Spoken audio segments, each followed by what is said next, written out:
Let's try to solve these problems. Add the following fractions. So let's start with 1. 1/2 plus 1/4. So when we are adding 2 or more dissimilar fractions, meaning having different denominators, in this problem, we have different denominators of 2 and 4, right? We need to find first the least common denominator or the LCD. So we need to find the LCD of 2 and 4. So let's list the multiples of 2 and 4. So for 2, the multiples are 2, 4, 6, and so on. For the 4, the multiples are 4, 8, 12, and so on. And then, let's just look for the first common multiple that appear, which is obviously is 4. So therefore, the LCD is 4. And then we will have, so write the new denominator as 4. And then, the step is 4 divided by 2, that's 2, multiplied by the numerator 1. So 1 times 2, it's still 2. And then, plus 4 divided by 4, it's 1, times 1, it's 1. So therefore, we will have 2 plus 1, that's 3 over 4. So the final answer is 3/4. Next, for number 2, we have 5 over 6 plus 3/4. Again, they are dissimilar fractions. Let's try to find the LCD first. So let's try to list the multiples of 6 and 4. So for 6, we have 6, 12, 18, and so on. For 4, we have 4, 12, 16, and so on. So again, the first common multiple that appear is 12. So that's the LCD. So it will be equal to, so the LCD will be 12. So let's divide 12 by the denominator 6. So that will be 12 divided by 6 or 2 times the numerator 5. 2 times 5, that's 10. Then plus 12 divided by 4, that's 3. Times the numerator 3, so 3 times 3, that's 9.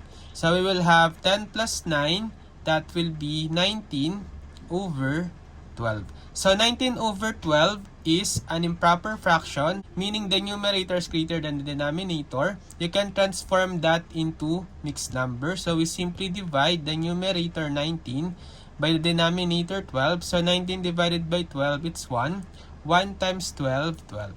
Subtract 19 minus 12, that's 7. So therefore, 19 over 12 is the same as 1 and 7 over 12. Next, for number 3, we have 2 plus 1/3.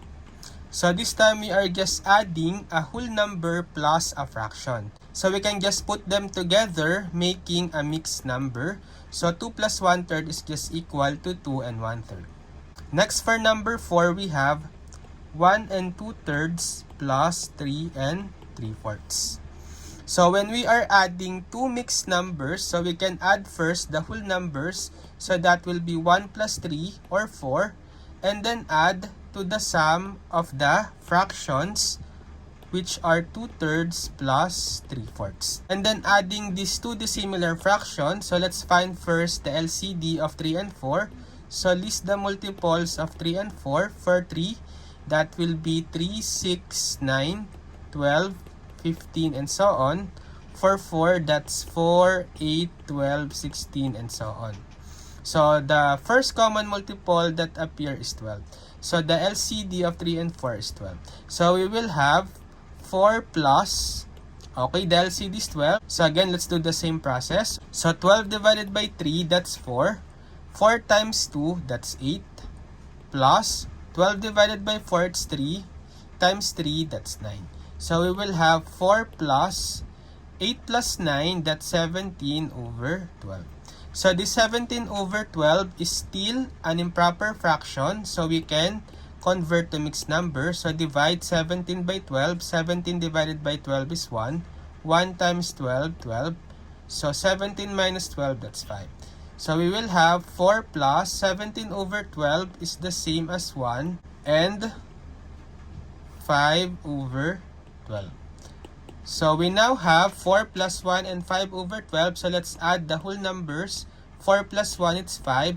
And then just affix the fractional part, 5 over 12. So the final answer is 5 and 5 over 12. Next, for number 5, we have 2 and 1/6 plus 1 and 1/3. Again, let's add first the whole numbers. 2 plus 1, that's 3. And then add to the sum of the fractions 1/6 plus 1/3. So they are dissimilar fractions. So let's find the LCD. So list the multiples of 6 and 3. So for 6 we have 6, 12, 18, and so on. For 3 we have 3, 6, 9, 12. So the first common multiple that appear is 6. So the LCD will be 6. So we will have 3 plus LCD of 6. So again, 6 divided by 6 is 1 times 1, 1, plus 6 divided by 3, that's 2, times 1, 2. So we will have 3 plus 1 plus 2, that's 3 over 6.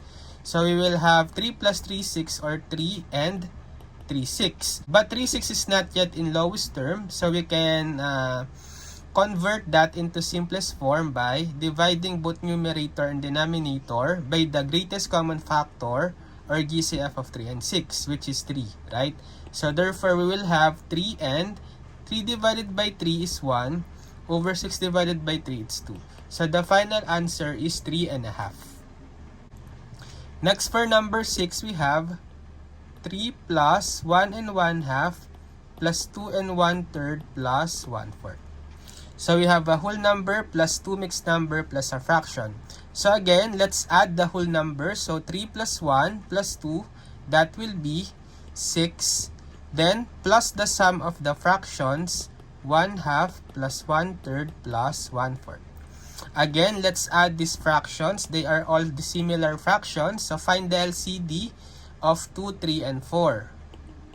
So the multiples of 2 will be 2, 4, 6, 8, 10, 12, 14, and so on.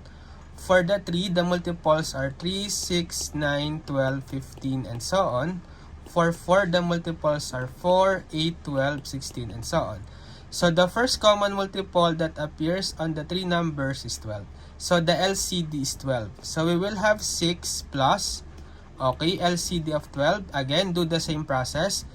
12 divided by 2, that's 6 times 1, 6, plus 12 divided by 3, that's 4 times 1, 4, plus 12 divided by 4, that's 3 times 1, 3.